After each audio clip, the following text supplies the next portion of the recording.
I invite my friend Afzal to invite our chief dignitary, Mr. Kambam Sadiq MC. Sir, welcome to our beautiful premises. It's the perfect time to start the assembly. Squad, take position. Attention, standard is. Attention, standard is. Attention. Now I call N. Abdul Rahman Atai to recite the divine verses of Holy Quran. Assalamu alaikum wa rahmatullahi wa barakatuhu.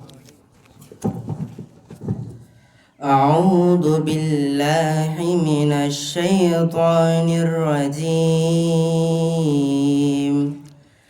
بسم الله الرحمن الرحيم ألم نشرح لك صدرك ووضعنا عنك وزرك الذي أنقض ظهرك ورفعنا لك ذكرك فإن مع العسر يسرا إن مع العسر يسرا فإذا فرغت فانصب وإلى ربك فارغب. Translation of these words: Alam nashrah laka sadrak. Have we not expanded the beds? وَوَضَعْنَا عَنْكَ وِزْرَكَ, and removed for thee their burden. الَّذِي أَنْقَضَ ظَهْرَكَ, the which did geld their back.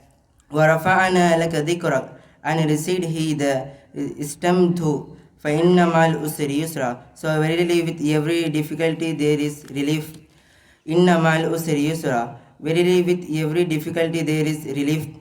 فَإِذَا فَرَغْتَ فَانْصَبْ, therefore when thou art the still labor art. وَإِلَى رَبِّكَ فَارْغَب, and to the Lord to the attention. صدق الله العظيم. السلام عليكم ورحمة الله وبركاته.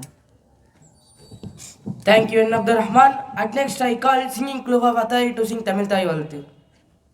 Assalamu alaikum warahmatullahi wabarakatuh. நீராறும் கடலொடுத்த நிலமடந்தை கெளிலொழுகும் சீராறும் வதனமென திகழ் பரத கண்டமிதில் தெக்கணமும் அதிசிறந்த திராவிடனல் திருநாடும் தக்க சிறு பிறை முதலும் தனித்தளரும் திலகமுமே அத்திலக வாசனை போல் அனைத்துலகும் இன்பமுற எத்திசையும் புகழ் மணக்க இருந்த பெரும் தமிழனங்கே உன் சீரிழமை சிரம் வியந்து செயல் மறந்து வாழ்த்துதுமே.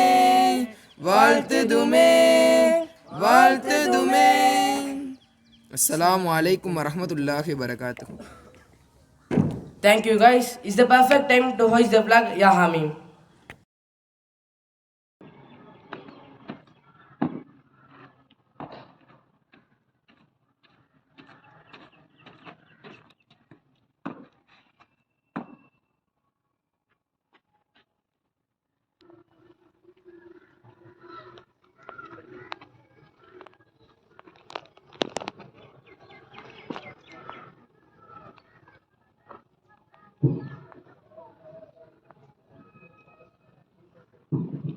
Flag salute. Order. Pledge. India is my country. All Indians are my brothers and sisters. I love my country and I am proud of its rich and varied heritage. I should always strive to be worthy of it. I shall give my parents and teachers and all elders respect and treat everyone with courtesy. To my country and my people, I pledge my devotion in their well-being and prosperity. Salon, life my happiness. Jai Hind.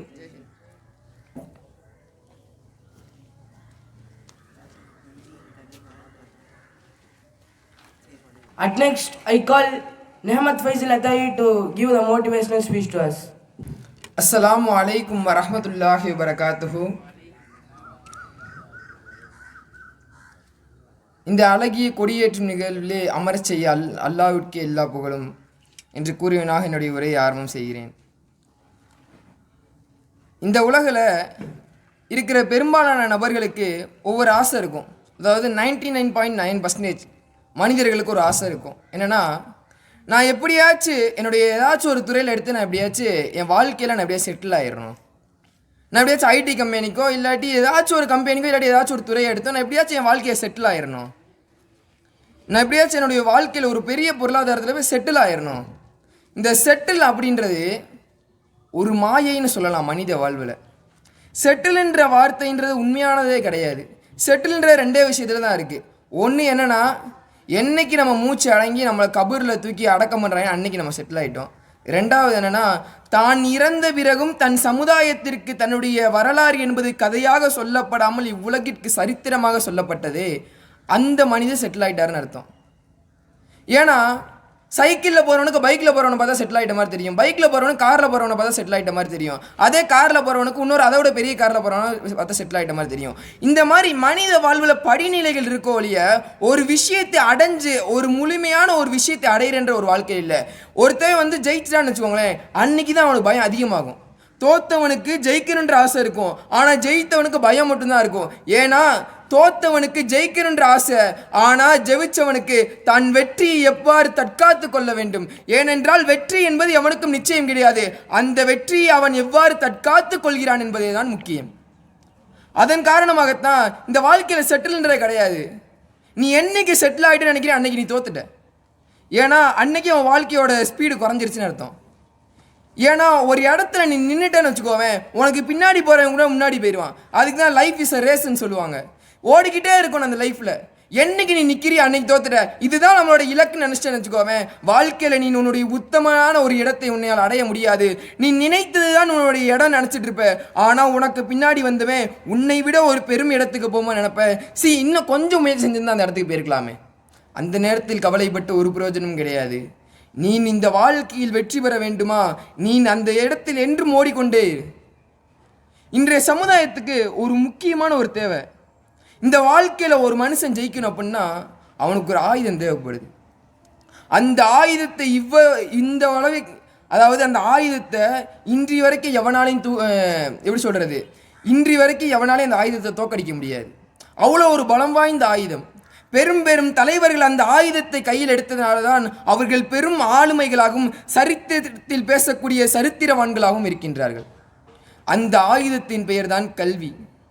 சில பேர் சொல்லுவாங்க, கல்வி இல்லாமல் ஜெயிச்சவங்களாம் பல பேர் இருக்காங்களே, அவங்க வாழ்க்கை உங்கள் வாழ்க்கை ஒன்றா? அன்றைய காலத்தில் கல்வி இல்லாமல் எப்படியோ கஷ்டப்பட்டோ இதை பற்றோ எப்படியோ ஜெயிச்சிட்டாங்க. ஆனால் இன்றைய காலத்தில் ஒருவன் ஆளுமையாகுவதற்கும் ஒரு பெரும் தேசத்தை கையாள்வதற்கும் ஒரு சராசரி ஒரு மனிதன் வாழ்வில் கூட கல்வி என்பது தேவைப்படுகிறது. ஒருத்தன் படித்தா மட்டும்தான் இந்த உலகம் இப்போ அவனை மதிக்குது. படிக்கிறேன்னா அவனை பிடிச்சி ஏசுது. வாழ்ந்தாலும் ஏசும் இந்த உலகம், ஆனால் தாழ்ந்தாலும் ஏசும். நீ வாழ்ந்தாலும் எப்படியாச்சும் என்னப்பா அவன் இவ்வளோ வாழ்ந்துட்டு இருக்கான், என்ன நம்ம எல்லாம் இப்படி பண்ணிட்டு இருக்கான் அப்படின்னு ஏசும். அதே இது நீ எங்கடா உனக்கு வாழ பொழைக்க தெரில அப்படின்னு சொல்லி ஏசும். ஆனால் இந்த கல்வி என்னும் ஒரு ஆயுதத்தை எடுத்து சரித்திரம் பேசும் சரித்திரவானாக மாறினால் உன்னுடைய வாழ்க்கையின் சரித்திரம் அழிந்த பிறகும் உன்னுடைய வாழ்க்கையின் சரித்திரம் பிற வாயால் நாவப்படும், பிற வாய்களால் உன்னுடைய சரித்திரம் நழுவப்படும். அதன் காரணமாகத்தான் கல்வி என்னும் ஆயுதம் முக்கியம். கல்வியில் எந்த மனிதன் தோற்கிறானோ அவன் வாழ்க்கையில் ஜெயிப்பதற்கு இந்த வாழ்க்கை அவனுக்கு வாய்ப்புகள் தராது. வாழ்க்கையில் எதில் வேணால் தோத்துடலாம். பிஸ்னஸில் தோக்கலாம், ஜெயிச்சிடலாம், மறுபடியும் எப்படியோ கஷ்டப்பட்டாச்சும் எடுத்துடலாம். மறுபடியும் வாழ்க்கையில் ஒவ்வொரு விஷயமாலாம் இருக்குது, அதெல்லாம் தோத்துடலாம். ஆனால் கல்வியில் தோத்தவன் ஜெயிக்க முடியாது. ஏன்னா அவனுடைய அடிப்படை அஸ்திவாரம் என்பது தான் கல்வி. அந்த கல்விக்கான அவன் முயற்சி எடுத்தான்னு வச்சுக்கோங்களேன், அவன் கரெக்டாக அந்த வாழ்க்கையை ஜெயிச்சு பிளான் பண்ணி ஜெயிச்சுட்டு போயிட்டே இருப்பான். என்னைக்கு அவன் வாழ்க்கையில் தோத்துட்டோன்னு நினச்சி தான் கல்வியை விடுறானோ, இதுக்கு அடுத்து என்னால் படிக்க முடியாதுன்னு நினச்சி அவன் கல்வியை விடுறானோ அன்னைக்கு அவன் தோற்று போயிட்டான். சில பேர் சொல்லுவாங்க என்னென்னா, அதிகமான மக்களுடைய வாயிலிருந்து வர்றது என்னென்னா, கடவுள் ஏன் தான் எனக்கு இவ்வளோ கஷ்டத்தை கொடுக்குறாரு அப்படின்னு சொல்கிறவங்களுக்குலாம் ஒரே ஒரு வார்த்தை மட்டும் அவங்க ஞாபகம் வச்சுக்கோங்க, கடவுள் ஒன்றும் போகிற வரவங்களுக்குலாம் தூக்கி வாய்ப்பு அள்ளி கொடுக்க மாட்டான். அந்த மனிதனுக்கு முடியும் அளவுக்கு தான் கஷ்டத்தை கொடுப்பான். அதற்கடுத்து அவனுக்கு கிடைக்கப்படக்கூடிய வாய்ப்பை அவன் சரியான முறையில் பயன்படுத்தினா ஒரேடியாக மேலே ஏறி போயிடுவான். பெரும் பெரும் பணக்காரர்களாக இருக்கட்டும், பெரும் பெரும் ஆளுமைகளாக இருக்கட்டும், அவர்கள் வாழ்க்கையில் கஷ்டப்படாமல் முன்னேறியது கிடையாது.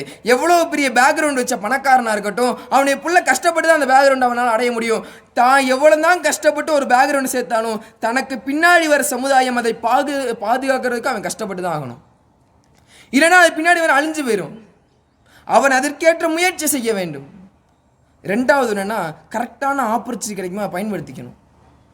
ஒரு விஷயம் போயிருச்சேன்னு சொல்லி அந்த விஷயத்தை விட்டுட்டு மற்ற விஷயத்தின் பக்கம் தன்னுடைய தலையை திருப்பி விட்டான் என்றால் அந்த விஷயத்தில் தான் அவனுக்கு திறமை இருக்கிறதோ என்று நினைத்து அவனுடைய வாழ்க்கையில் புரண்டு விடும் அந்த நேரத்தில்.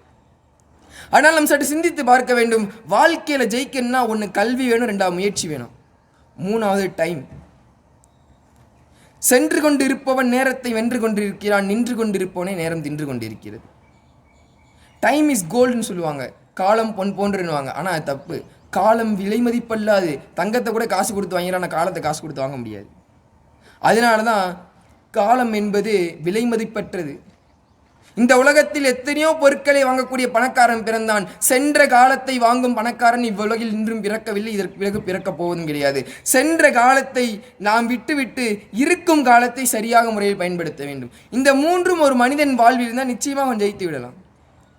வாழ்க்கையில் முதல் படி என்பது மிகவும் கஷ்டமாக தான் இருக்கும். ஆனால் அதுக்கடுத்து நீ படி ஏறிட்டேன்னு வச்சுக்கோவேன், அசால்ட்டாக கரெக்டாக அப்படி ஏறி போயிட்டே இருக்கலாம்.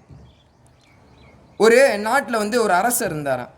அந்த அரசர் என்ன இருக்கிறாருன்னா, அவருக்கு நாட்டில் பெரிய பெரிய மாளிகைலாம் இருந்துச்சான். அதுலேயே ஒரு பெரிய மாளிகை, அருவியிலேருந்து தோட்டம் எல்லாம் இருக்கும், ரொம்ப அழகான மாளிகை. ஆனால் அது என்னைக்குமே பூட்டி தான் கிடக்கும். அந்த அரசர் என்ன சொல்கிறாரா, ரொம்ப வருஷமாக பல நாடுகளுக்கு, பல விதமான நாட்டின் இளைஞர்களுக்கு பல விதமான தகவல்களை சொல்லியிருக்காரு. என்னென்னா, இந்த மாதிரி இந்த கோட்டையை எவன் கைப்பற்றுறானோ அவனுக்கு தான் இந்த ராஜ்யத்தோட பாதியும் இந்த கோட்டையை நான் உங்களுக்கு கொடுத்துட்றேன் அப்படின்ட்டு. அந்த கோட்டையை கைப்பற்றல. என்னென்னா, அந்த கோட்டையில் ஒன்றும் பெரிய ஆளுலாம் இருக்க மாட்டாங்க, யாருமே சிப்பாய்களும் இல்லை, அந்த கோட்டையில் யாருமே இல்லை. ஆனால் ரொம்ப அழகான கோட்டை, பராமரிக்கப்படக்கூடிய கோட்டை. ஆனால் உள்ளே யாராலையும் போக முடியாது. ஏன்னா அந்த கோட்டையோட முதல் படியே ஒரு மனுஷனோட 10 அடி பெருசாக இருக்கும், 10 மடங்கு பெருசாக இருக்கும் அவனோட. இப்படி பார்த்து அப்படி எட்டி தான் பார்க்கணும் மேலே என்னாந்து. நிறைய பேர் ஏறி பார்த்தாங்க முடியலை, அந்த தர வேறு வழுக்கிற மாதிரி இருந்தனால முடியலை அவங்களால. ஒரு நாள் ஒரு தாய் தன்னுடைய 2 மகன்களையும் கூப்பிட்டு பேசுகிறாங்க. இந்த மாதிரி ராஜா இந்த மாதிரி சொல்லியிருக்காருப்பா, இந்த மாதிரி சொல்கிறாரு, ராஜா என்ன பண்ணலாம், இந்த மாதிரி அவர் சொல்லியிருக்காரு, நீ என்ன பண்ணலான்றீங்க அப்படின்னு. ஒரு மகன் சொல்கிறான், நான் நிறைய பேர்கிட்ட கேட்டு பார்த்தேம்மா, அந்த கோட்டையிலாம் ஏற முடியாதான், ரொம்ப கஷ்டமாக, நிறைய பேர் தோத்துட்டாங்க, பெரும் மன்னர்களோட மகன்களாம் தோற்று போயிட்டாங்க, நான் எங்கம்மா போயிட்டேன் அப்படின்னா.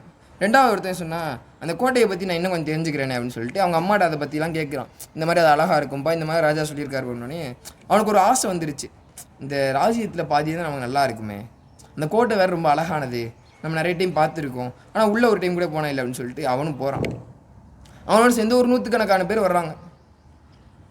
பார்த்தா ஒவ்வொருத்தையும் ஒவ்வொரு விதமாக ஏற ட்ரை பண்ணுறான், முடியலை, ட்ரை பண்ணிக்கிட்டே இருக்கான். அடுத்து பார்த்தா இவன் 100 டைம் மேலே ட்ரை பண்ண கீழே விழுந்துக்கிட்டே இருக்கா, சளைச்சி போச்சு, விட்டுட்டான். ஒரு ஓரமாக உட்காந்துட்டு அந்த கல்லையே இப்படியே பார்த்து நிற்கிறான். ஐயோ என்ன பண்ணுறேன்னு தெரியலையே, இவ்வளோ பெருசாக இருக்கே பார்க்குறான். சரி 100 டைம் முயற்சி பண்ணிட்டோம், இன்னும் ஒரு டைம் முயற்சி பண்ணக்கூடாதா அப்படின்னு சொல்லிட்டு கையில் இருக்க கையத்தை அப்படியே ஒரு சுற்றி போய் டக்குன்னு அங்கே அடிக்கிறான். அடித்தோன்னே கரெக்டாக என்னென்னா, கரெக்டாக அந்த கோட்டையோட அந்த படியோடைய கரெக்டாக அந்த நுனியில் போய் கரெக்டாக அந்த கயிறு மாட்டிக்கிச்சு. பிடிச்சிட்டுன்னா கரெக்டாக அந்த கயிறு ஸ்டிஃபாக நிற்கிதாங்க. அப்போ அவனுக்கு தெரிஞ்ச விஷயம் என்னென்னா, நம்ம இந்த டைமில் கரெக்டாக ஏறினா கரெக்டாக இருக்கும் அப்படின்னு சொல்லிட்டு அவன் ஏற ஆரம்பிக்கிறான். ரொம்ப கஷ்டப்படுறான் ஏறுறதுக்கு, விழுகுது. கடைசியாக அந்த படியை ஏறுறான். அந்த இடத்துல அவனுக்கு ஒரு பயங்கரமான ஒரு ஷாக்காக இருக்குது. என்னென்னா, ஒரு முதல் படி என்பது 10 மடங்கு ஒரு மனிதனை விட இவ்வளவு பெருசாக இருக்குது, 2வது படி என்ன இவ்வளவு சின்னதாக இருக்குது. வாழ்க்கையின் தத்துவத்தை அந்த நேரத்தில் அவன் உணர்ந்து கொள்கிறான். வாழ்க்கையில் முதல் படி என்பது என்றும் பெருசாகத்தான் இருக்கும். வாழ்க்கையில் முதல் படி என்பது கஷ்டத்துடன் தான் கடக்க முடியும். ஆனால் அடுத்து வரக்கூடிய படிகளை அவன் கடக்கும் போது முதல் படியின் கஷ்டத்தை விட அவன் பன்மேண்டு கஷ்டத்தை பட வேண்டும் என்று நினைத்து பார்த்தால் அவனால் பட முடியாது. ஏனென்றால் அவன் முதல் படியில் பட்ட கஷ்டம் என்பது அவனை அடுத்த படியில் கொண்டு சேர்க்கக்கூடிய படிகளின் மூலமாக அவன் வாழ்க்கையில் முன்னேற முடியும். இதுதான் ஒரு அழகிய மனிதன் தத்துவமாக இருக்கிறது. முயற்சியை பற்றி திருவள்ளுவர் ஒரு அழகான வாசனை சொல்லுவார். இது மனித வாழ்க்கையின் ஒரு மகா சாசனமாக இருக்குது. அதாவது என்னென்னா, முயற்சியை விட்டு விடலாம், முயற்சியின் மூலமாக சில விஷயத்தை விட்டு விடலாம், ஆனால் முயற்சியை விடக்கூடாது. முயற்சி உன்னை தோற்கடிக்க ட்ரை பண்ணலாம், ஆனால் நீ அந்த முயற்சியை தோற்கடிக்கிறதுக்கு நீ எதுவும் பண்ணக்கூடாது. அந்த முயற்சியின் சரியான முயல்படணும். முடிந்த அளவு செய்வது முயற்சி கிடையாது, முடிந்த வரை செய்வது முயற்சி என்று சொல்வார்கள். அதாவது எவ்வளோதான் கஷ்டப்படுறியோ அந்த அளவுக்கு முயற்சி செய்கிறியா, விட்டுறாத. என்னைக்கு நீ நினச்சது அன்னைக்கு நடக்குதோ அன்னைக்கு அந்த முயற்சியின் மூலமாக பயனடையும் போது உனக்கே தோணும் இந்த முயற்சி நமக்கு சரியான விழுந்துருச்சு அப்படின்ட்டு. ஏனென்றால் இந்த உலகம் என்பது வெற்றி பெற்றவனை மட்டும்தான் பேசும், பிறவரெல்லாம் ஏசும். ஓடிக்கொண்டிருக்கும் குதிரையில் முதல் குதிரை மட்டும்தான் இந்த உலகம் பேசக்கூடியதாக இருக்கும். பின்னாடி வர குதிரையெல்லாம் பேசாது. ஏன்னா பின்னாடி வர குதிரை தோத்துருச்சு, முதல் குதிரை தான் ஜெயிச்சிச்சு. அதை பற்றி தான் அன்றைக்கியான விஷயமே இருக்கும். அதே போன்று தான் பல விஷயமான விஷயங்கள். விழுந்து கிடந்தால் சிறந்தியும் உன்னை சிறைபிடிக்கும், எழுந்து நடந்தால் உன்னை எரிமலையும் வழி கொடுக்கும், முடியாது என்றால் மூச்சு காற்றும் நின்றுவிடும், முடியும் என்று துணிந்து விட்டால் மூளைக்குள் மின்சாரம் பாயும் என்றுவார்கள். இப்பேற்பட்ட ஒரு சிறந்த ஒரு முயற்சியை நாம் வாழ்க்கையில் எடுத்தோம் என்று சொன்னால் நிச்சயமாக வெற்றியின் பாதையை நாம் செய்யக்கூடியவராக இருக்கிறோம். எனவே நம் வாழ்க்கை முயற்சி தொடர்ச்சியாக சென்று தேர்ச்சி அடையக்கூடிய பாக்கியத்தை வல்லவனைங்க நல்ல ஜல்ல சுப்ஹானஹு வ தஆலா நமக்கு தருவானாக. அஸ்ஸலாமு அலைக்கும் வரஹ்மத்துல்லாஹி வபரகாத்துஹு. Walaikum salam wa rahmatullahi wa barakatuhu. Thank you, Ni'mat Fazilatai. At next, I call Yas Abdur Rahman to give English speech to us. Assalamu alaikum wa rahmatullahi ta'ala wa barakatuhu. Alhamdulillah. Hamd and shukr belongs to the supreme authorized Allah Jalla Subhanahu Ta'ala, and His peace and blessings be upon our beloved Prophet Muhammad Sallallahu Alaihi Wasallam, his companions, followers, and especially who all gathered in his fine occasion. Alhamdulillah. Every achiever of this world has an inspirational person. Today, I am honored to speak about one of the most inspiring figures of Indian history, Dr. Bhimrao Ramji Ambedkar. He was born on April 14, 1891 in the town of Mao at the present Madhya Pradesh. Dr. Ambedkar faced immense difficulties throughout his life, yet he emerged as a symbol of resilience and architect of social justice in India.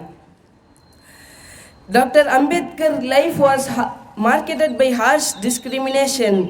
As a member of Mahar caste, Dr. Ambedkar in his school segregated in the beginning, such as drinking water. However, Dr. Ambedkar was determined to rise above the injustice. His father instilled him the value of education, and Ambedkar pressured him the studies with relentless dedication.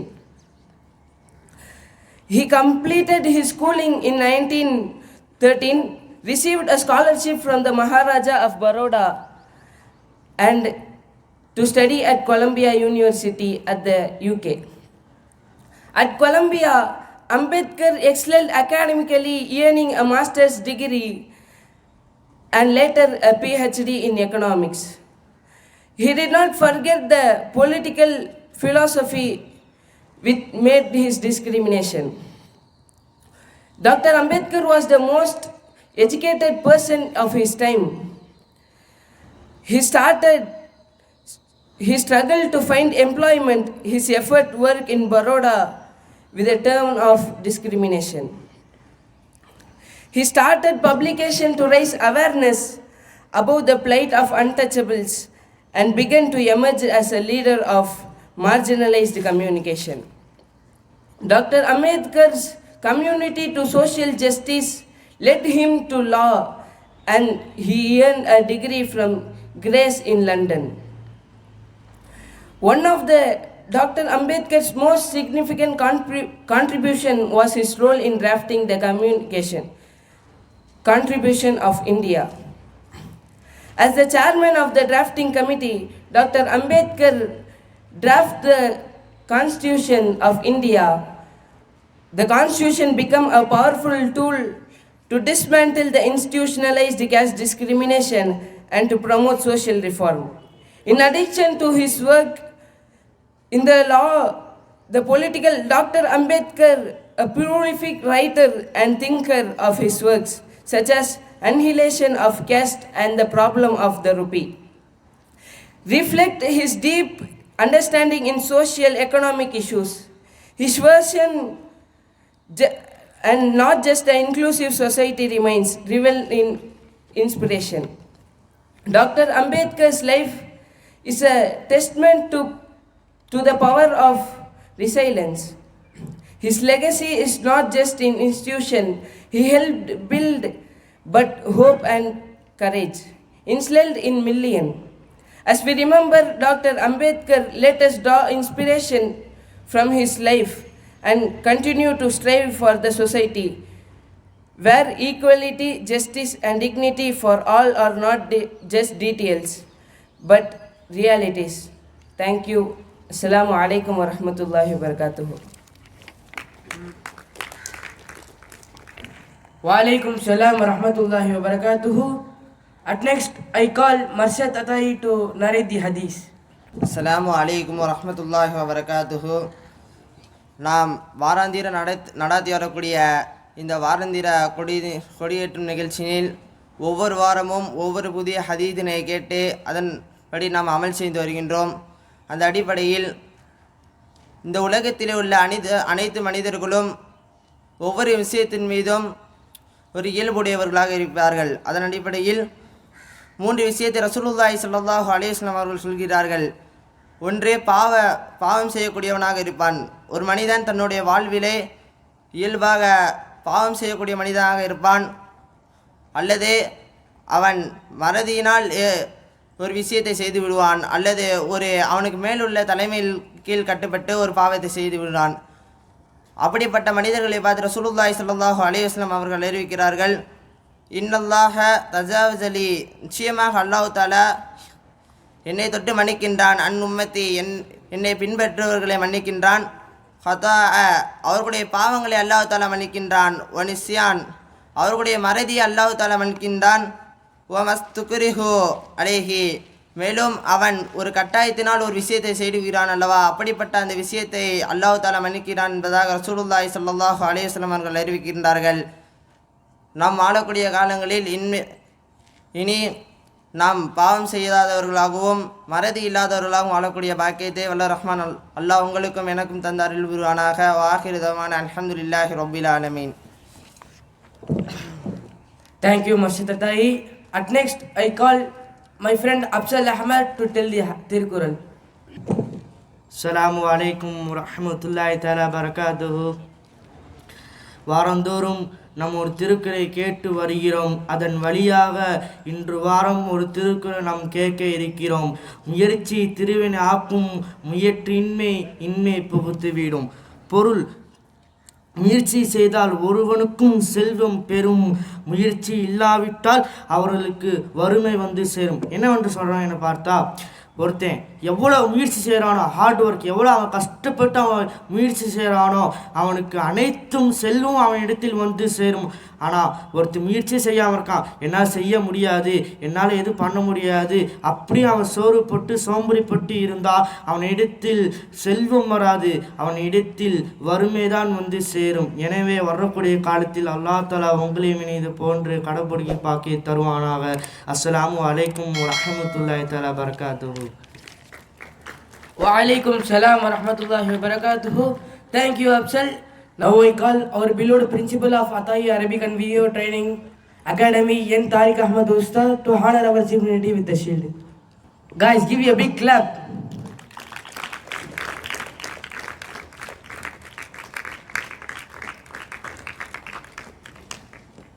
அதே போன்று கடந்த வாரம் Abbas அண்ணன் அந்த ப்ரேயரில் கலந்துக்கும் போது சொன்னாங்க, A positive உடனே தேவைப்படுது, யாராவது இருக்கிறாங்களா அப்படின்னு கேட்டாங்க. நான் கூட யாரை சொல்கிறது அப்படின்னு யதார்த்தமாக நம்ம இலியாஸ் ஆஃபீஸுக்கு வந்தார். இலியாஸ் நீங்கள் என்ன குரூப்புன்னு கேட்டேன். அண்ணன் என்ன கேட்டாங்களோ அந்த குரூப்பே இருந்துச்சு, மாட்டினாரா அப்படின்ட்டு. அது பிறகு உடனே சொன்னேன், இலியாஸ் உடனே ஆர்வமாக இது பண்ணி கடந்த வாரம் அந்த பிளட்டையும் அவங்க கொடுத்தாங்க. இது மாதிரி ஒவ்வொரு வாரம், அதாவது நம்மளால் முடிஞ்ச இந்த மாதிரி உதவிகளை நம்ம செய்யணும். ஏன்னா ஒரு உயிரை வாழ வச்சா ஒட்டுமொத்த உயிர்களையும் வாழ வைத்ததை போன்று அவர்களுக்கு இந்த நேரத்தில் கம்பம் சாதிக்கண்ணன் அவர்களின் கரத்தால் அந்த பிளட்டு கொடுத்த அந்த சர்டிஃபிகேட் தரப்பட்டு ஊக்கம் தரப்படுகிறது.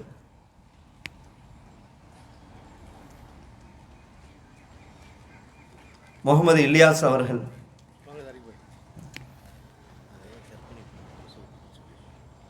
அதாவது கர்ப்பிணி பெண்களுக்கான அந்த பிரசவத்துக்காக இந்த ரத்தத்தை அவர் கொடுத்திருந்தாரு. அந்த கர்ப்பிணி பெண் நல்ல முறையில் பிரசவம் பார்த்து அந்த குழந்தையை பெற்றெடுத்தாலும் அவருடைய நன்மை வந்து இலியாஸ் அவர்களை சாரும்.